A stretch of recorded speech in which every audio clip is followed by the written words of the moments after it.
point, that's kind of... Is that just someone in the getting past the... I would imagine. Yeah, it's basically... So. Hi, Stefan. We're all learning. I think you know that I already started recording, right?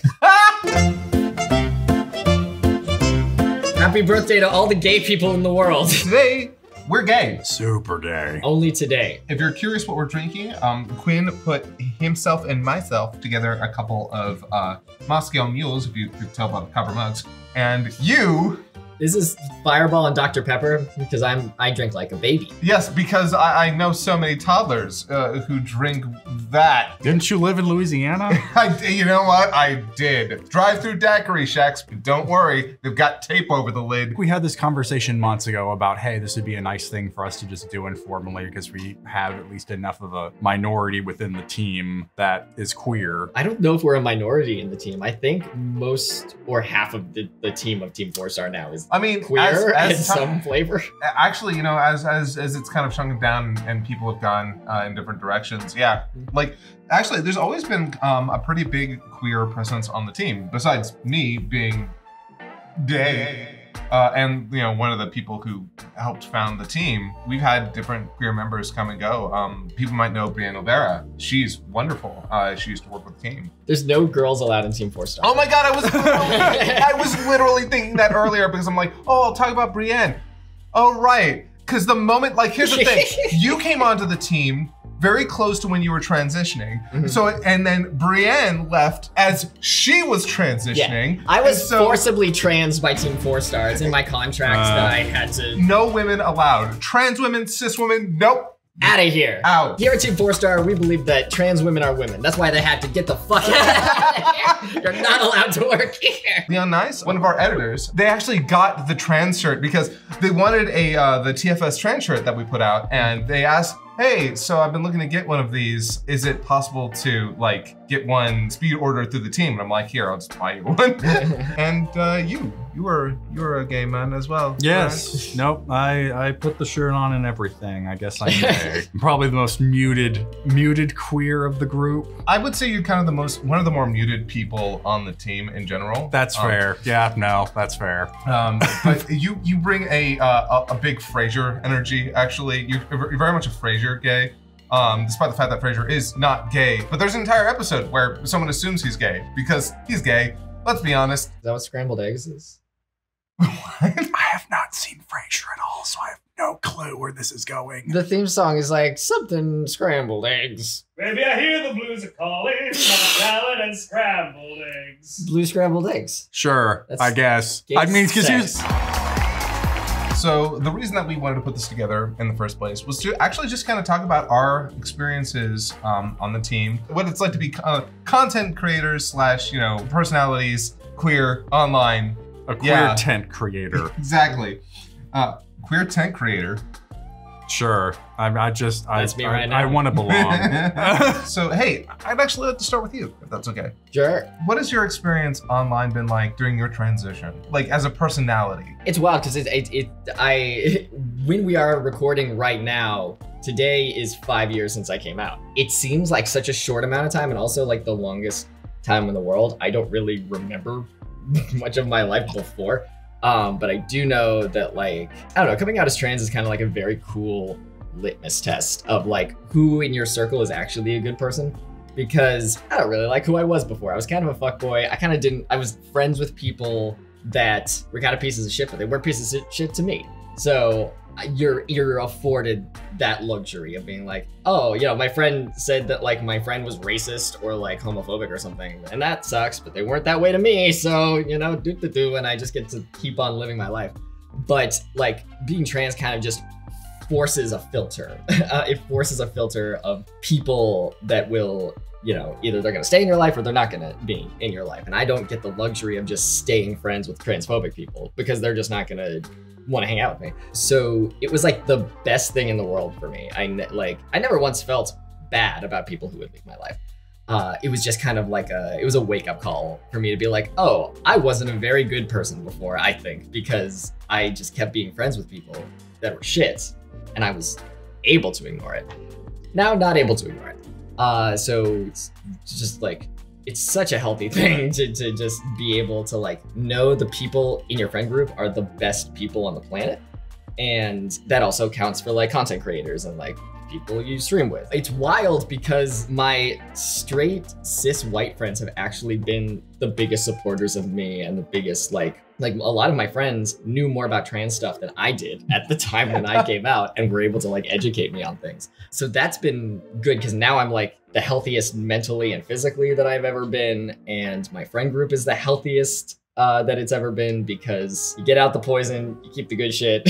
You know, honestly, I've had kind of similar experiences, especially as time has gone on, because there is a phenomenon like that. When there is something about you that kind of, I don't want to say makes you a minority because that kind of comes with, that phrasing kind of comes with a lot of baggage, but something that kind of separates you from the normal crowd, let's put it like that, that really then starts to kind of help you weed through people who you weren't at first able to see kind of how shitty they were. And I've actually experienced a lot of that myself, especially as I'm more vocal about the people that I am supportive of. So it's actually why it's really good to be an ally, because it will help you see like the people in your life who are maybe kind of toxic, like you said. Because there have been some people in my life who, actually no, I think I'm actually sort of blessed.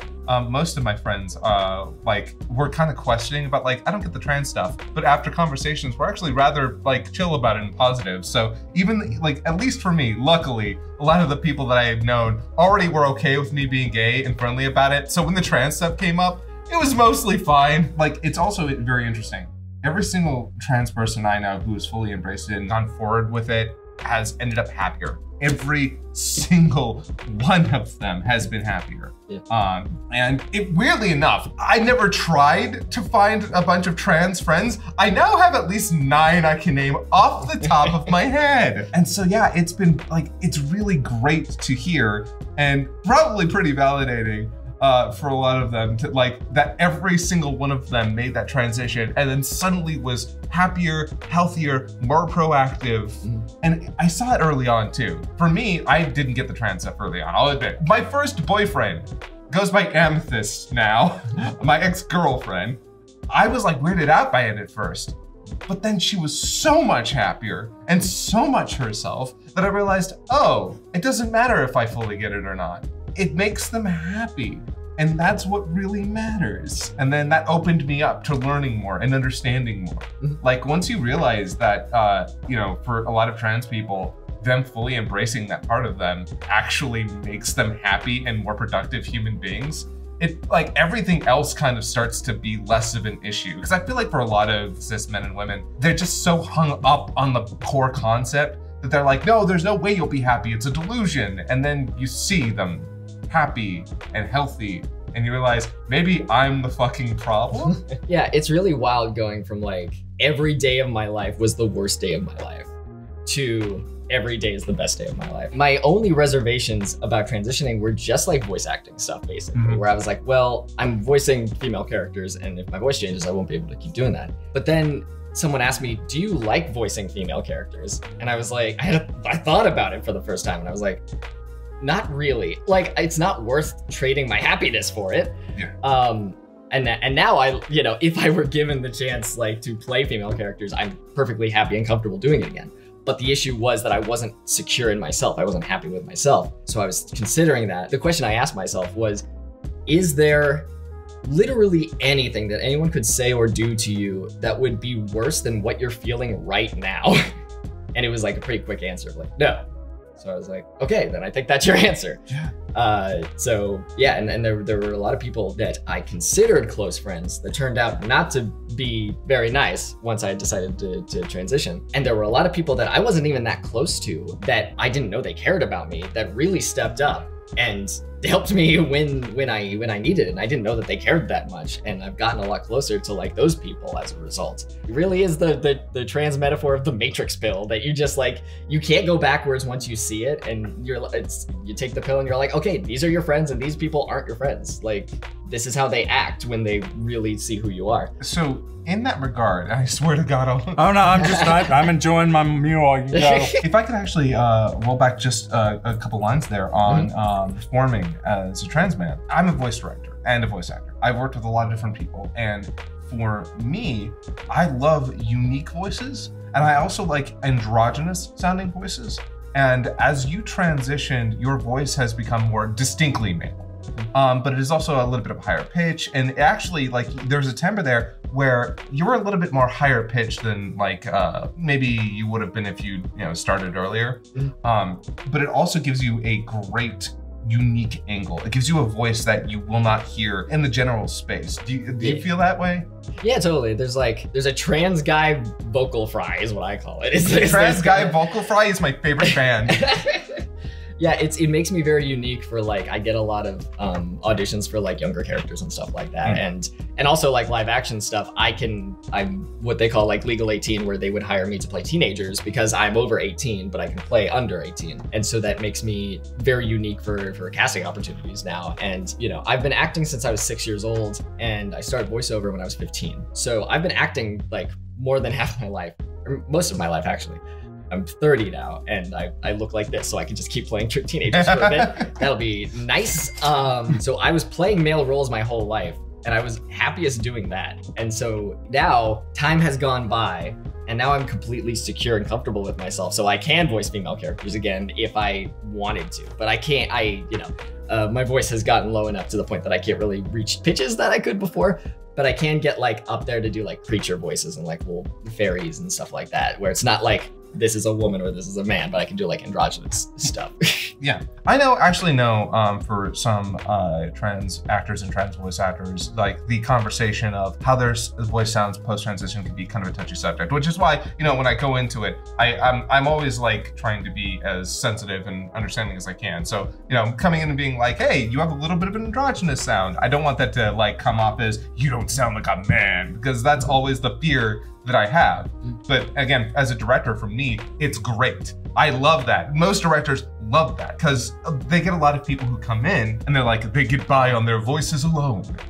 They like, it's that that matter of they don't really care so much about the acting. They care about kind of like the unique voices that they can make. But you were always very focused on the acting, on actively engaging the part. So for you, this uniqueness to your voice combined with your acting skill is actually a boon for directors.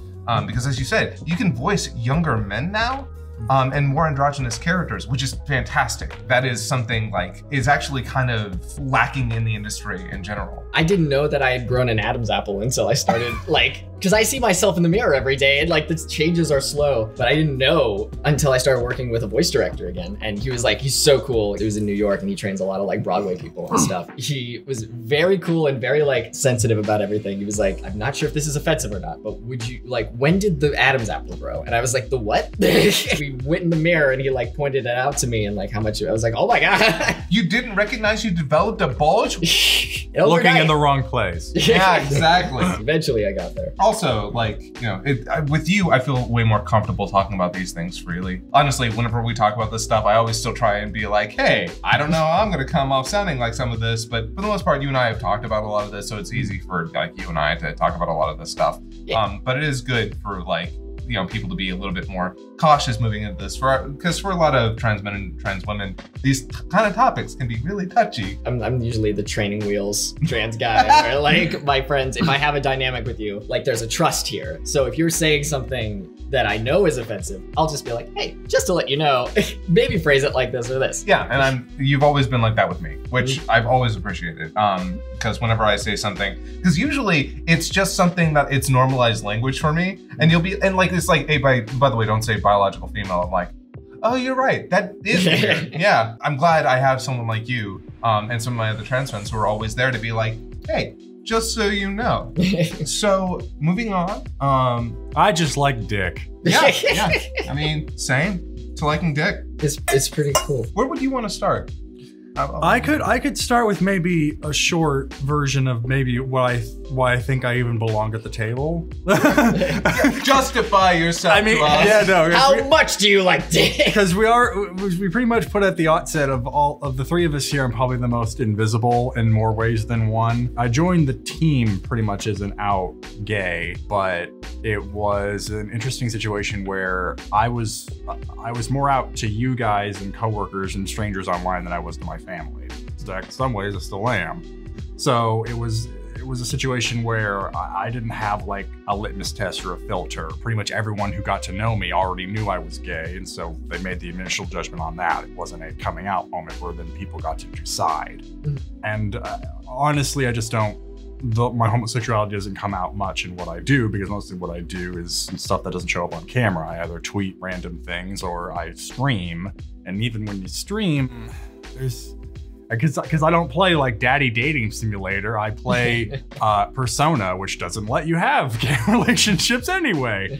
And then, you know, you go back to like Mass Effect, which just tried at the end there, and that was pretty much it. So aside from me going like, I kind of wish I could just date this guy here, it doesn't really come out much. So that, I guess I have the bitter and the sweetness of just being behind closed doors. So the content creation doesn't affect me as much. Phoenix Wright seems pretty gay to me. I'm very new to it. Yeah, no, Ryunosuke and Kazuma, here's the thing. I don't think you have to be gay for that ship. That ship is like, it's like, I was about to say Titanic. Oh no.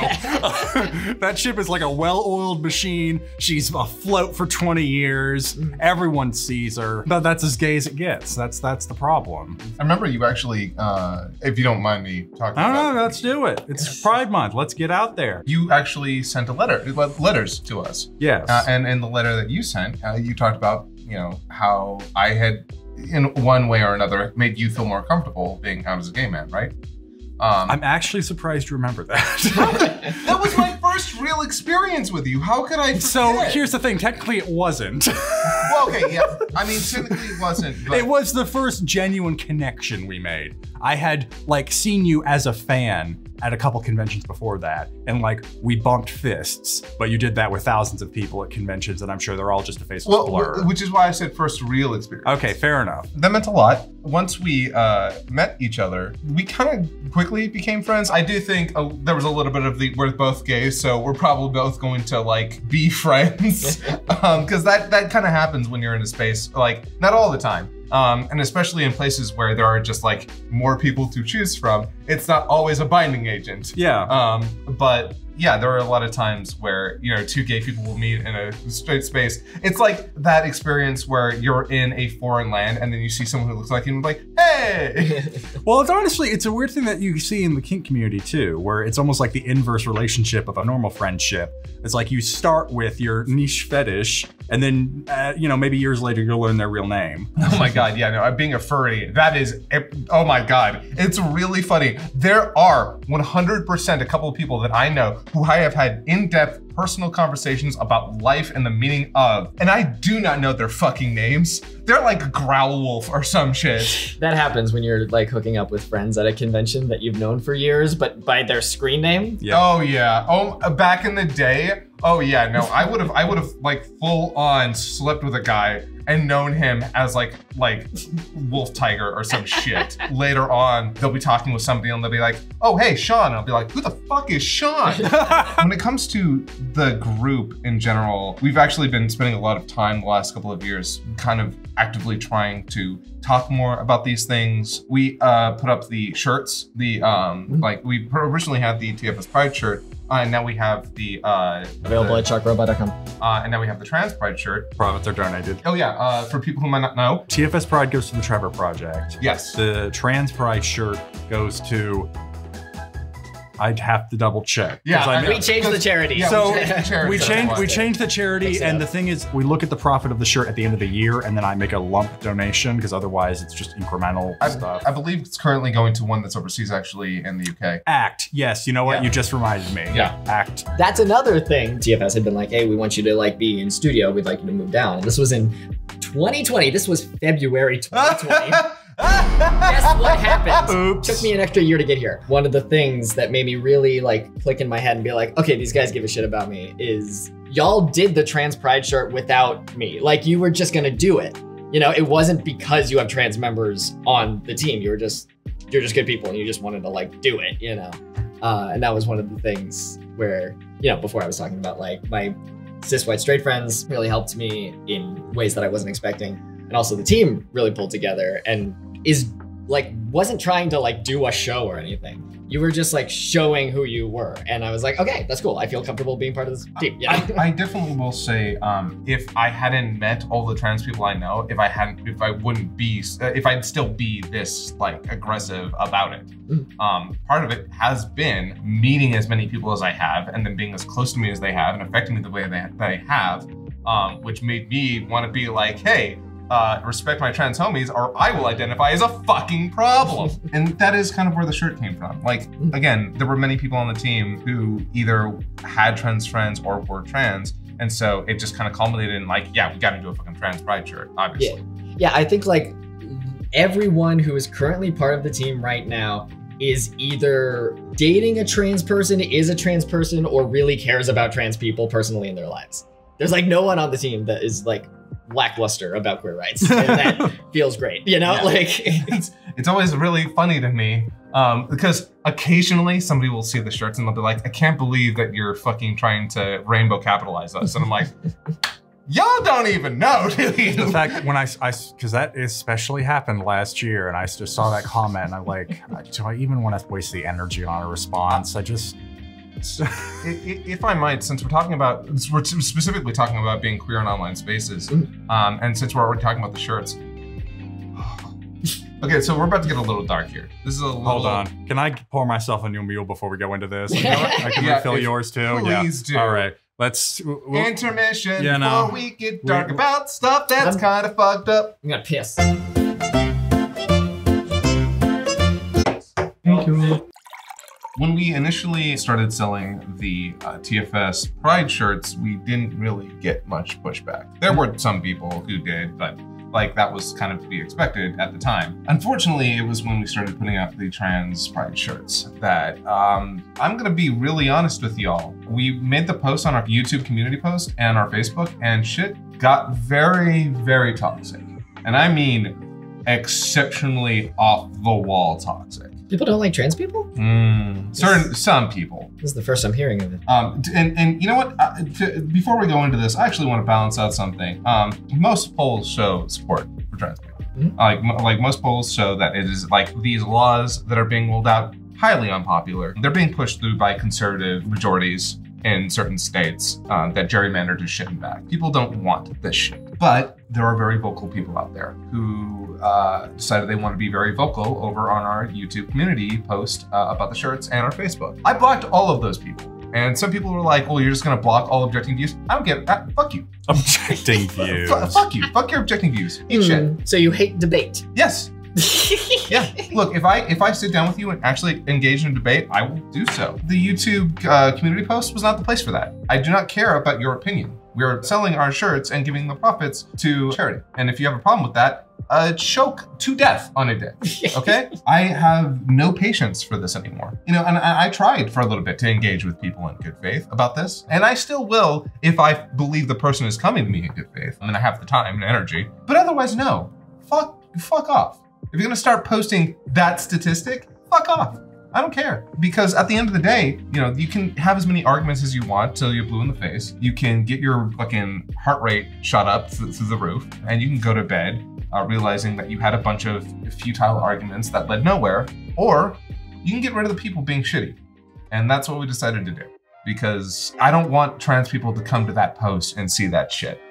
They don't need to fucking put up with that. They don't need to come there and see people being the fucking worst. That's kind of how I approached it too, is because like in the beginning, like when I first came out, I made a video on my YouTube channel that was like, hey, this is what's happening. If I'm honest, I'm a little scared of you, YouTube. I don't know how you're gonna react. But if it's bad, then we'll just not allow comments. Like we'll just not do that anymore. And I honestly can't remember because it was so long ago. It was like 5 years ago in like a previous life. And I remember it was at a point where I was like, okay, no more comments. Like I was just like, you don't, this is a responsibility. This is like a privilege that you get to like comment on my things. So I switched over and I was like, hey, I'm just gonna do Patreon. Is that cool with y'all? It's that, but it was also that YouTube is bad. I don't like YouTube. They have a lot of policies that I don't agree with and stuff like that. I feel like my videos, because they're on like transition and stuff like that, a bunch of them, I feel like an obligation to have these videos publicly available to people because it's education and it's important. So I'll put them publicly on YouTube. But basically my YouTube now is kind of like a public archive where I'm like, I'm not engaging with YouTube. Like comments are off, nothing is on. You can just view my videos if you want, but now I'm at a point where I'm secure and happy and healthy. So I could enable comments on my stuff if I wanted to, but it's so nice to not have to worry about any of that. Like I don't mind having to delete, you know, bad stuff, but I was thinking about it and I was like, oh, if I fuck up and there's like bad comments on stuff and other trans people see that, then I feel responsible for that. Yeah. So until I'm making enough on Patreon where I can hire moderators, then I'll enable them one day. But it was one of those things where I had to think about it because like, it's tough because I'm a trans person that passes. I was cured of my dysphoria. I didn't know dysphoria was a thing you could cure, but like, I just don't feel dysphoria anymore and I haven't for years.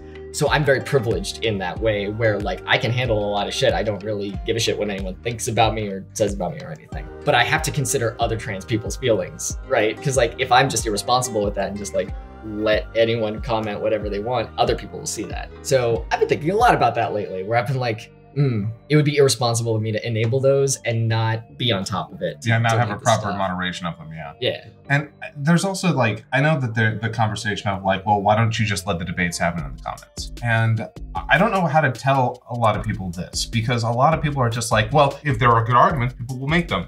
But that's not usually what happens. Right. What happens is somebody says something inflammatory, somebody responds, and then since the argument was not happening in good faith in the first place, nobody budges. They just post shit. There is no healthy conversation. There's no healthy debate. People just kind of get mad at each other and then it sits there. Yeah. Like that's almost always what happens because online arguments never change people's minds. I'm gonna say that right now.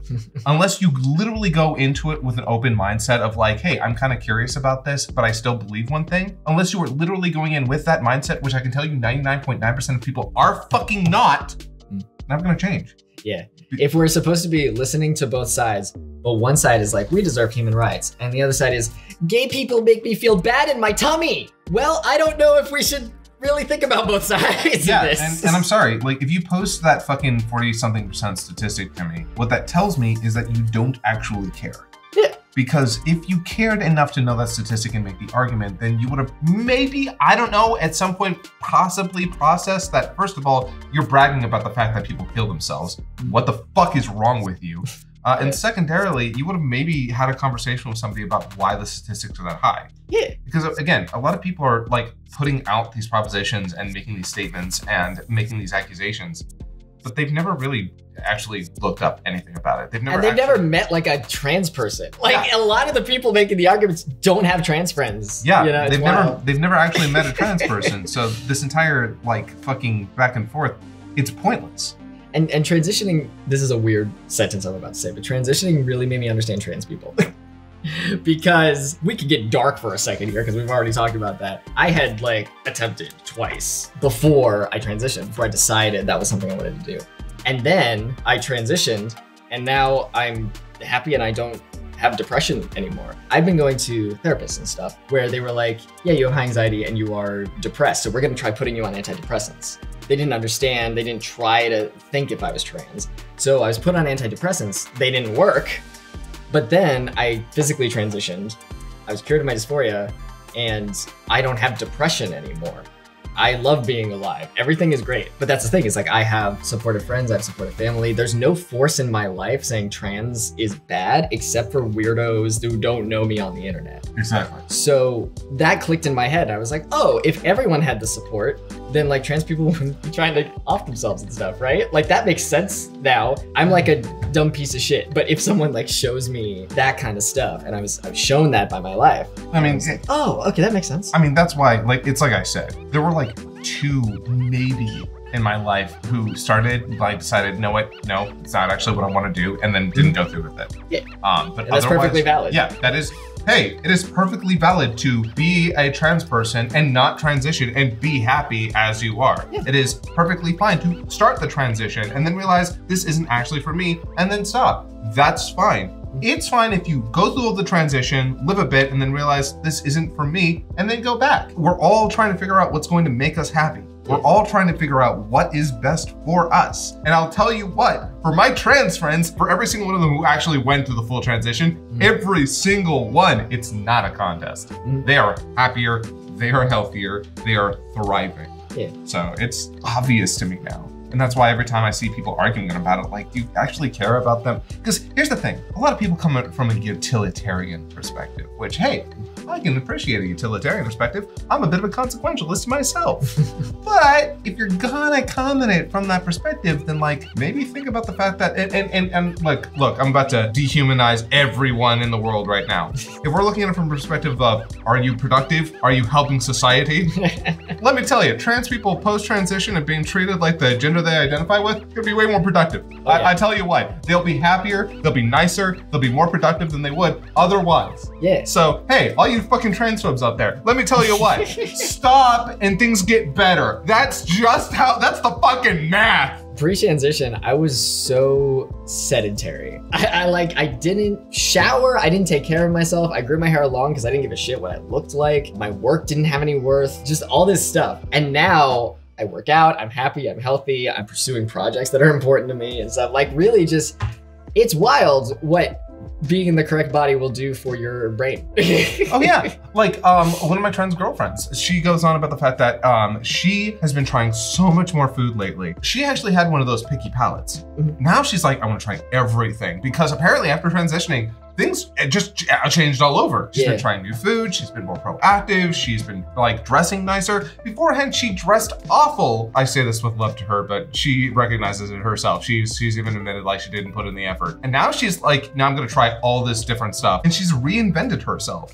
I wore hoodies and hats and just tried to cover as much of my body as possible because I hated myself, you know? And then now that I like my body, I'm naked all the time. Yo, brother. Ripping sleeves off everything. Sleeves off. As someone with body dysmorphia, yeah, like I totally understand that. Yeah. Obviously not one for one, but Dysmorphia and dysphoria are like closely related, I get it. So if it's all right, I'd like to talk a little bit about my experience as a queer man. How No. dare you? Oh. We are talking about us right now. transitioning and bland gay. Someone said bland.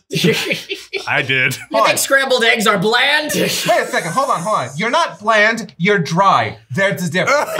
That dry wit that cuts like a fucking dagger. I'm glad to see I put enough vodka in the second round. You are moist eggs. The wettest eggs. The wettest. Ugh. I grew up in a weird situation where my parents weren't abusive about it by any means, even if my mom was like fucking not comfortable with it at first. By the time I really realized that I was gay, I was living in the high desert, California, Barstow, basically, just south of Barstow. And it is one of the most conservative places in Southern California. Wasn't that the part of California that wanted to secede from the rest of the state? I wouldn't be surprised. And I grew up there, and let me tell you, it is a shithole of a place to live in. And the only reason we lived there in the first place was because after my mom and dad like split, my sister wanted to go to a place where she could race horses, and then we moved there. My father is a daddy's, like, or what do you call it? A daughter's dad. Loved his daughter more than he loved anybody else in that family. I always said that if he could have had a second daughter, he would have. And then my mom told me, well, that's why we had you. So I hated that place. And here's the really fucked up part. So I came out when I was like 8. No, I didn't come out when I was 8. I came out when I was 11. I hit puberty when I was 8, which, by the way, early time to hit puberty. Hitting puberty at 8 is rough.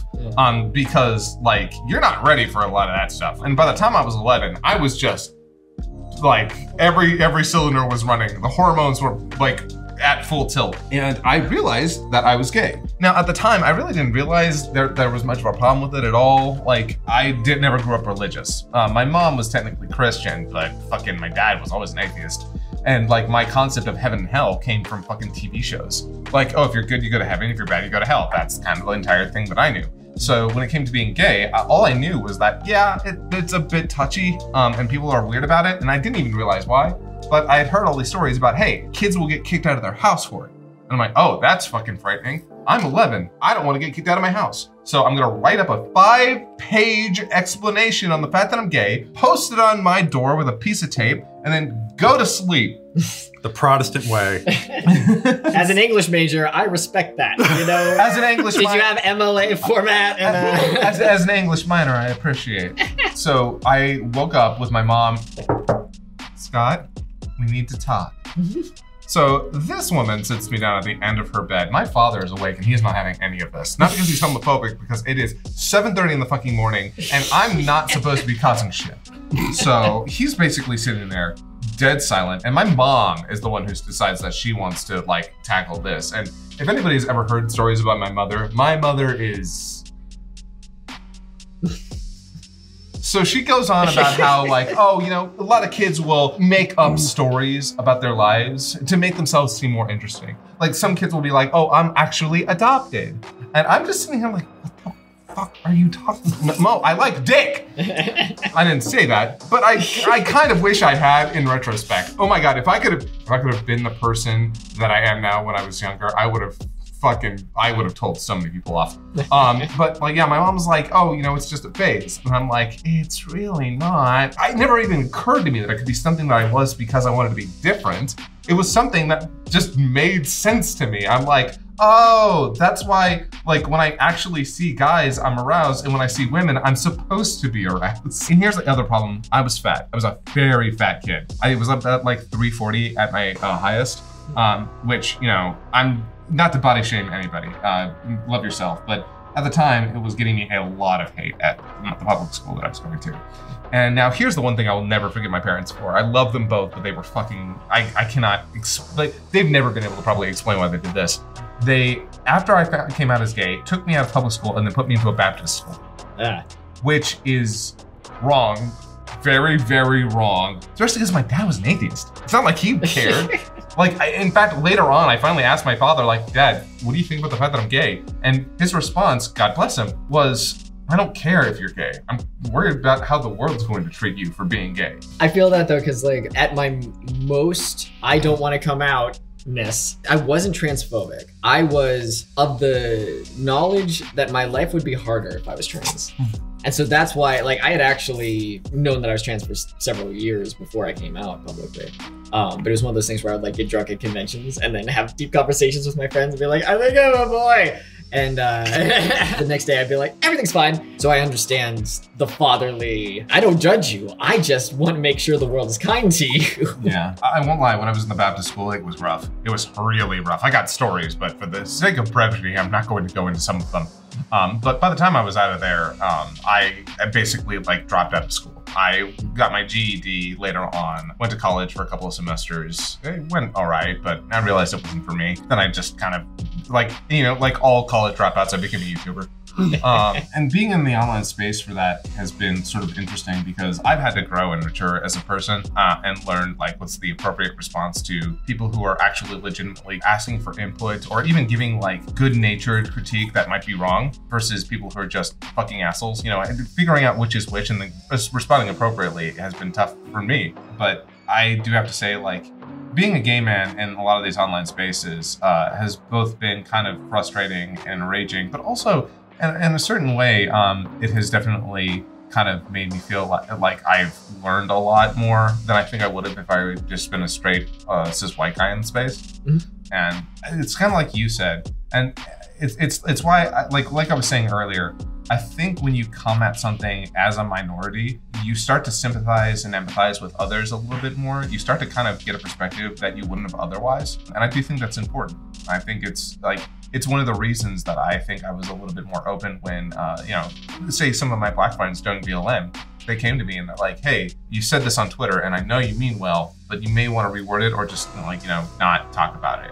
And instead of getting offended or frustrated, I was like, oh yeah, you know what? I see your perspective on that. You're probably right. So I'm just going to delete it and move on. As a white person, I feel that like is the most at the front reaction is to like defend yourself. Yeah. When really we should just be like, oh, I understand. I'm sorry. I understand. Like, I should change what I'm thinking. Because here's the thing, and here's a controversial take. A lot of people, a lot of white people, kind of grow up with this fear of being labeled as a bigot or as prejudiced. Our first response then is that when anyone ever accuses us of that is to get defensive because we don't want our social capital to take the hit. We have social capital. It's one of the ways that we handle people being inappropriate but not technically against the law. You have social capital, how it makes you look not only to your friends, but say your followers, which is why a lot of people with a lot of followers are even more entrenched in their views, and they're like, no, I will not back down. I wasn't racist. Fuck you. When it's like, hey, dude, all you just got to admit was you worded that poorly. You don't need to get defensive about it. That's 90% of it. Most of the time when people come at you and be like, hey, I'm not exactly sure I like the way you talked about that. If you just don't put your ego in front, instead just kind of listen to them and be like, oh yeah, you're right. That wording was bad. I didn't mean to say it like that. I'm sorry. Yeah. It's over. It's done. You're good. Move on. Yeah. And I feel like a lot of people don't get that. And I understand why. I get it. It's why I like to openly engage with people more calmly about this stuff. And it's why I've tried to tell a lot of my friends, I still have some cis friends who are like, oh God, I hope they're not mad at me because I misgendered them. And I'm like, dude, they knew you didn't mean it. It's okay. You can calm down. 99% of the time, I think you can attest to this, trans people don't get mad about it. They're just like, oh, hey, in the future. And that's that's it. Everyone has this internalized idea of the masculine looking trans woman going, it's ma'am. Yeah. That doesn't fucking happen, okay? That's just a boogeyman kind of concept that people are like, this is what trans people are going to say to you if you do one thing bad. Yeah. I can't speak for all trans people, but for me specifically, blatantly transphobic things don't upset me at all. Sometimes it's funny. It's allies trying to be ally-y that kind of makes me uncomfortable, where if someone she, hers me, doesn't affect me at all. I'm secure in myself. But I can't speak for all trans people. Some trans people do, feel bad when misgendered or whatever. Misgendering doesn't affect me at all because I'm secure in myself. I've been transitioned for 5 years. I'm good. I don't have dysphoria anymore. So she, her doesn't affect me at all because it's either transphobes who are trying to be mean because they feel bad in their pee-pee about me, or it's people that just have muscle memory who have known me for years and haven't talked to me in 4 years or something. And then it's an accident. And honestly, that hasn't happened in 3 years or so. It doesn't really happen to me. What makes me uncomfortable is people they, theming me, because I don't have to really think about the fact that I'm trans. And if someone they, thems me, it's weird. It's like a reminder that I'm trans, which doesn't really affect me. I know that I'm trans. But it's one of those things where I feel like I have to, they're my friend, and so I don't know how to unawkwardly be like, hey, just so you know, he, him, please. Yeah. But that's funny, that right? She, her doesn't affect me at all, but they, them does. and there have been times in the past where I've had to take one or two of my friends outside and be like, okay, look, I know that you're confused and you just want to default to something that is gender neutral, but they're not gender non-binary, okay? They are this gender, so say this, right? Please. Because you think it's I can see from their perspective where it's oh, I want to be an ally, so I'm gonna they, them, all trans people in order to make it gender neutral. But if someone is a binary trans person, then it's doing more harm than good. And I understand, because it's they, them is kind of like a spare tire where you can put it on temporarily until you go to, what I do is I go to their Twitter bio. I go to their Instagram. I'm like, where the fuck are your pronouns, bitch? I need to find you so I don't have to ask you. And if I can't find it online, then I'll ask them. But that's the sneaky stealth way to do it. Yeah. It's where's your social media, you motherfucker? You have an identity and I'm gonna find it. I think you've been a proponent of having jokes featuring gay characters, being gay and stuff. Did you see that being received in a way that you didn't like, and did you adjust? Oh, if you noticed. Okay, but you know the answer to this. You're asking to set me up. I kind of know, but I don't. It's a good conversation. So in my long history of writing jokes about a lot of different minorities, I have regrets. What? That's crazy. You regret jokes you wrote in 2008 when everyone was so funny? There are a lot of jokes actually that I just genuinely, and a lot of people are like, you shouldn't apologize for the comedy you made. I'm like, 90% of the time, I'm not apologizing. I'm not here saying oh, I'm so sorry for that joke that I made about trans people. Please, forgive me. I'm sitting over here being like, ooh, don't like that. Because occasionally I'll admit a joke where it's oh, if you think about the logic of that joke, it's kind of fucked up. 99% of the time, like, I feel bad about the joke. It's usually like, I didn't really think about the overall context of why I made it. It was the part of the humor at the time, and I was like, that'll get laughs. And then later on, I'm like, oh, it's getting laughs because it's demeaning. Like, there's a joke that we made, and I've talked about this one, and it's been a whole fucking thing, where in Dragon Ball Z Abridged, Krillin says, and it means freaky alien genotype. Funny enough, in that original use of the joke, I could actually defend it, because he says, Gohan's like, what? You know, freaky alien genotype. What do you think I meant? And then Gohan follows up like, oh, I thought you meant a derogatory term for homosexual. And it's like, oh, okay.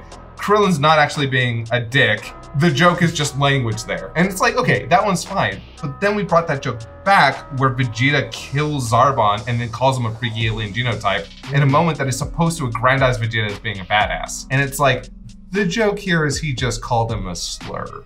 That's all that is. That's like taking the joke that wasn't originally offensive and then making it offensive. I feel that. Yeah, because I have jokes that I've made in series in my past where I'm like, if it's offensive, I'll be like, hey, that sucks. I didn't want to do that. Oopsie, won't do it again. But most of the time, as a content writer, I'm like, I could have made something better. Yeah. You know, like whatever that scene was, I could focus on it and make something that was better and wouldn't hurt people's feelings. Well, so I would do that rather. Honestly, that's kind of how I feel like, regardless of how you feel about the R word, I really don't like a lot of our use for it. And mostly, and a lot of the times it just feels lazy. It's like, it's lazy, oh, right? Look, yeah. I said the R word, that's funny. Right. That was kind of the whole joke. The thing is about like offensive humor is you can do shocking offensive humor as long as you're not punching down. That's the point, right? Is like there's certain jokes where I could make as long as you're not punching down. If you're punching up, then it's funny. But some people are like, you can't joke about anything. Or you can even punch to the side. Or hell, you can even make jokes that are a little bit punching down as long as you be like, hey, we're good. Like we're friends. We know each other. I'm gonna take a joke at your expense in a way that communicates that I'm not trying to belittle you or take away you or your entire situation, but I am gonna, take a swing. I've seen that happen before, and like there are some comedians out there who are really fucking good at it. Hell, George Carlin knew where he could take those swings and when and why, because he actually was a proponent for pushing boundaries and attacking the bourgeoisie and the power structure that surrounds us and dominates us. But he also grew up around a lot of people. He grew up with poor people in minority communities, with queer people. He grew up with them. He knew them. So when he made those jokes, it came from a place of love and not mockery. Exactly, and that's the fucking point. Right. It's like if you're mocking somebody, if you're mocking a homeless person for not having enough food to buy a sandwich, I'm not going to laugh. Also, I want to talk about something. So with the joke, the freaky alien genotype, years later, when I posted the Pride shirt, people posted freaky alien genotype in the comments. Do you know what it's like as a queer creator to be like, hey, we have Pride shirts out, and then everybody to respond with a longhand for It's not great. It's not great. It's not a good feeling. And it's hard to communicate to people like, hey, why is it your first response when you see that we're releasing a gay pride shirt to say why? Why are you doing that? Because you said it and we thought it funny. And that's why I regret some jokes. What I always use as the example is like, It's Always Sunny in Philadelphia. Because they've made some bad jokes in their past, but they're good people, and so they are adjusting. So they correct things or they change based on that. I need to catch up on the recent seasons, but I've always been very impressed with how they handle Dennis and how they handle Mac specifically. Because like in the beginning, Mac being gay was kind of like a joke. And now it's a legit, like some gay people I know are like, I love Mac. Mac is a great representation of a gay character in media. They've made some trans jokes that were inappropriate, and now they are correcting them. Like they're whether it's them speaking publicly or them like in the show actually correcting shit, they're like, hey, that was maybe not a nice thing that we did. But the thing is, the show, It's Always Sunny in Philadelphia, is about bad people doing bad things. So they have a really unique perspective where they can correct that in a way where it's like, oh yeah, we can make fun of like Dennis for being like a creepy piece of shit as long as we're punching down, right? Like we can make jokes about certain subjects as long as you're laughing at Dennis. You're not supposed to relate to Dennis. You're not supposed to relate to Heisenberg. You're not supposed to relate to Light in Death Note. You know, all these fucking hell, I love Archer and I love Mallory Archer. I don't know how much Archer you've seen. Yeah, a lot. She's a racist bitch. Yeah. But still, her jokes are really funny because she always balances it out with, okay, you know she's wrong. You know what she's saying is wrong. There is no question about whether or not it's wrong. Arrested Development, Jessica Walter. Yeah, but the structure is always coming in a way where it's like, okay, but I can laugh because I know that it's not sending the wrong message and it doesn't believe what it's saying. And that's why you can laugh at that character, especially because, you know, writing is also balanced out. Every character on that show is some kind of weird mismatch of like good qualities and terrible qualities, and some are better than others. But when it comes to her character, you can still laugh at some of the racist shit she says because never in like any point do you think she's right, or that the writers think she's right. You're supposed to be laughing at the fact that she's so stupid sometimes. Yeah, or ignorant, you know. and you also get a sense of where the ignorance is coming from and why. And which, like, that kind of structured writing is really impressive. Like when you can make a character where you're like, oh, okay, I get why they believe and think this, that is phenomenal. Like a lot of the times I feel like with a lot of character writing, it's just like points that they hit and it's like, okay, I guess this character is a bit of a hothead. But once you, like, if you can really make your characters understand why, that's pretty impressive. Yeah. When it comes to a lot of the like old jokes that we've made, I don't regret all of them. Hell, honestly, I defended the Andy on the Raggedy Ann joke from Vegeta because, I'm sorry, that's a clever phrasing and he's obviously being a dickhead. There's no question of whether or not he's the asshole in the scenario and he immediately gets punished because of it. I'm just imagining how much I'm gonna have to censor this video. Oh yeah, please do. A lot. Yeah. There are jokes I had no idea would even be offensive. Yeah. Like there's a joke in like an upcoming commentary with 18 and she refers to a transmission with a word I wish I hadn't used. But the funny thing was when I wrote that joke, I actually didn't realize it would be a problem because I had always kind of heard it as sort of a silly word used for trans people. Same. And so when I used the joke, I'm like, oh, whatever, you know, like it's obviously, and I even made it so that the joke was actually more positive towards trans people because 16's response is, I do not believe the car identifies as male or female. That's funny. Yeah, that's why I just wish I'd used a different word. I love the structure of the joke. If I just modified the word to trans, how's that trans coming along? People would have understood that she meant transmission. I didn't need to use the other word. And that's why that's why sometimes I look back at my old jokes and I'm like, damn it. I was so close to just like having a joke that worked, like that was as clever and didn't need to be offensive. I'm rebooting an old series I used to do that was a parody of Black Lagoon that you're in. Who knows? Who knows what I'm talking about? And I feel like I took some years off so that my voice could change, but also because I felt like, I don't know if I'm the version of Jesse who can do it justice right now. And now I feel like, oh, this is the time. I'm mature enough. The world has adjusted enough. I have enough of a world scope to do an abridged series again. And that's such a freedom. It's such a beautiful thing to look back, because I wrote the whole series. I just didn't make it. Mm-hmm. And to look back at my old scripts and be like, oh, this is an offensive joke. I'm so glad I didn't put that on the internet for everyone to see. Now I can rewrite it, I've restructured it, I can do it again. And a side note on that, I finally cast Dutch. I haven't even told you about that yet. Noise. We have a full queer main character cast in an abridged series. And that's something I didn't know I wanted, but it's so cool to think about. I was thinking about it the other day and was like, oh shit, I can this is like representation, this is so cool, but also I can make jokes and we can do things that I might not be comfortable casting like a cis straight actor saying certain lines and stuff like that. There's like a freedom in that where now it's 2023 and I can make jokes and know that I can consult with people. Like before when we were like, I can't speak for you, but before when I was writing a bridge series, I was kind of just making jokes, not consulting with people of certain groups, just kind of making jokes and thinking it was okay.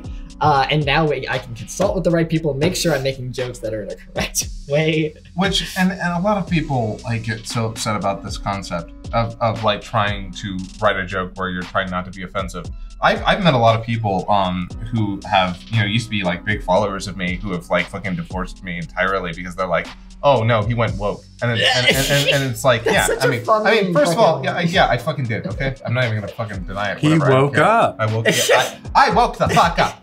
It's such a funny thing. But Like they just use woke in the wrong ways. oh It's yeah, so- no, nobody knows what the fuck woke means. Somebody's like, I'm I don't cautious of other races and cultures. Yeah, no, Get in the comments and tell us what you think woke means, and think woke see what we means? mean. Yeah, no, it's like people who say like, I don't like CRT.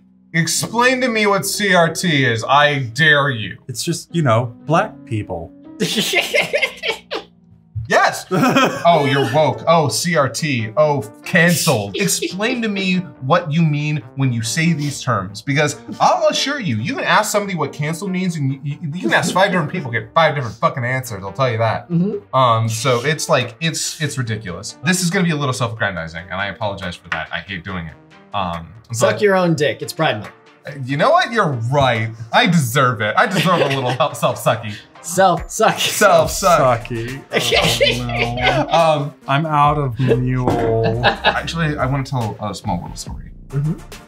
It was one of the first YomaCons that we went to. I think it was either the second, maybe the third one actually, because it was the first year. This young woman came up to me and she told me about how she grew up in a very conservative neighborhood and it was very tough for her being queer. And she told me that I had been this beacon for her as a queer content creator making the show that was getting millions of views at the time. Like she was like, you're open about it. You're unabashed about it. You don't think about it when you just go out there and be like, yeah, I'm gay, what of it? And she was like, that really inspires me. And I went, and then she was like, I went to this little place nearby called Holland, this little very gay, positive city near where I live, where I like to get away from, the place I live. And she handed me this little iron heart, which I still have. It's in an Altoids can in a box in my room. I know where it is. I'll never forget it. And she gave it over to me. And at the time, I was like, do not cry in front of her. Do not break down crying. You're trying to be the strong, supportive, queer mentor. I'm like, thank you very much. I gave her a hug and I was like, thank you. This means the world to me. I then went upstairs to the green room, found Martin, and then bawled my fucking eyes out because it never occurred to me, not once getting into this, that I would be representation. I never thought of myself as representation. It never occurred to me. All I ever thought was, yeah, I'm gay and I'm in this space. What of it? I was always worried about like, is it gonna be a problem for me? I never ever thought that I would be this spark for somebody else. So the moment that hit me that I had actually affected somebody just by being unabashedly me in that space, holy fuck. That really changed my perspective also, is because like I'm just myself. And I was like, yeah, people can take it or leave it or whatever. I'm just like doing my own thing. The year after I came out, it was the last year of BronyCon. And so I was a guest there and I had my longest line of like autograph session thing ever. Like we went an hour over time and I didn't have a panel afterwards. So I was like, yeah, no, like just let everyone stay in line. I'll just stay there as long as it takes. And there were a lot of like queer kids, a lot of trans kids, a lot of trans adults, a lot of like parents of trans kids that were like, hey, it means a lot to me that you're, you.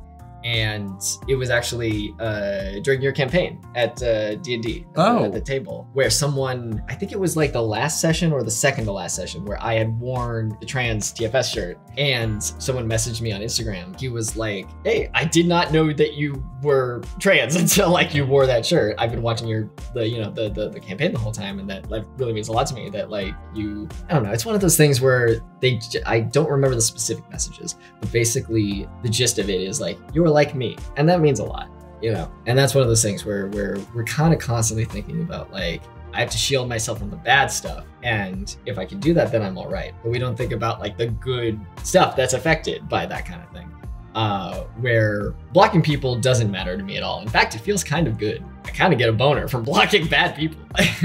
But for every person that you have to get rid of, there's someone learning from you, or there's someone that like, this means a lot to. That's something I hadn't even thought about. I'm just like playing D&D with my friends. I'm like having a good time, But I think about how important representation is, and like if I had just had even one trans dude in my life or a celebrity or something to look up to when I was a teenager, my life would be completely different, Because when we look back at my history, I knew that I was like a trans dude since I was like 4 or 5 years old. it would have been really early for me to transition if I had the knowledge and the language to communicate what I was feeling. So right now I'm affecting people, and some people, like, I'm not even that old, I'm like 30, but people message me and are like, you were my childhood, and it's so important to me that you are out being yourself. That's crazy for me to think about, because I feel fucking 15 years old. I feel like I've gotten a second chance at life, and I don't really think about, like, you know, how I'm affecting the world around me, but it's really cool that people are going to have a better life because we're out and talking about shit. Well, I can't top that. So. Hey, I think this was nice. Thank you both for making this happen. I'll be frank. The last couple of years have been really tough, especially in queer spaces. And I think that having these very positive, very heartfelt conversations, I think this is good. I think this is something that we need to be having more of. So it really means a lot to me that we can sit down and kind of talk about some kind of difficult stuff. Heartfelt and without feeling like, you know, the world is crashing down around us like it always does. So thank you, Jesse, and thank you, Quinn. I truly do hope that you have a good Pride Month, and please remember, it's probably going to get worse before it gets better, but it will get better, I believe, wholeheartedly. It will get better, and it's going to get better hand in hand, not hand to throat. We need to work together and do our best and support each other and keep each other safe. Build communities, help one another, and stay safe out there. My glass is empty. So's mine, but we'll raise it anyway. I'll edit it so that it's symbolic. Why are you giving yourself more work? The video's almost 2 hours. Jesse, do a backflip. Now give me 8 arms. Pride Month!